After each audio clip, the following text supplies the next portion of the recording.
ఎక్కడైనా obviously entirely it's a father emotional అనేది తెలుస్తుంది. ఎక్కడైనా మీరు పర్సనల్‌గా కనెక్ట్ అయ్యారా to your memories to your father? Very obviously అది ఈ కథ తను కథ చెప్పేటప్పుడే నాకు చాలా వరకును I could relate to my dad. Oh! And shooting అప్పుడు కూడా I could relate to him many times. నేను చేసే యాక్టింగ్లో కూడాను ఎంత ఆయన ఇన్ఫ్లుయెన్స్ నా మీద ఉండకూడదు అనుకున్నా కూడా నాలో ఉన్న బాడీ లాంగ్వేజ్ ఆబ్వియస్గా ఇప్పుడు నేను పాడినా మాట్లాడినా నాన్నగారు గుర్తుకొస్తున్నారు అన్న వాళ్ళు ఇప్పుడు నేను యాక్ట్ చేస్తుండేటప్పుడు నా డైలాగ్ డెలివరీ కానీ ఏదైనా కూడాను it definitely remind people about నాన్నగారు.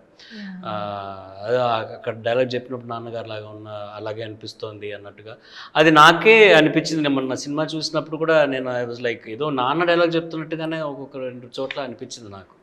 సో ఆ అసోసియేషన్ లేకుండా ఈ లవ్ యువర్ ఫాదర్ జరిగి ఉండేది కాదు. మేబీ ఏదైనా సినిమా జరుగుతుందేమో తర్వాత. బట్ ఈ లవ్ యువర్ ఫాదర్ ప్రతిరోజు షూటింగ్కి వెళ్ళినప్పుడు డైరెక్టర్ గారు సీన్ నరేట్ చేసేటప్పుడు లేకపోతే నేను హర్ష యాక్ట్ చేసేటప్పుడు నాకు ఆ రెఫరెన్స్ రాకుండా లేనిదే రోజు లేదు.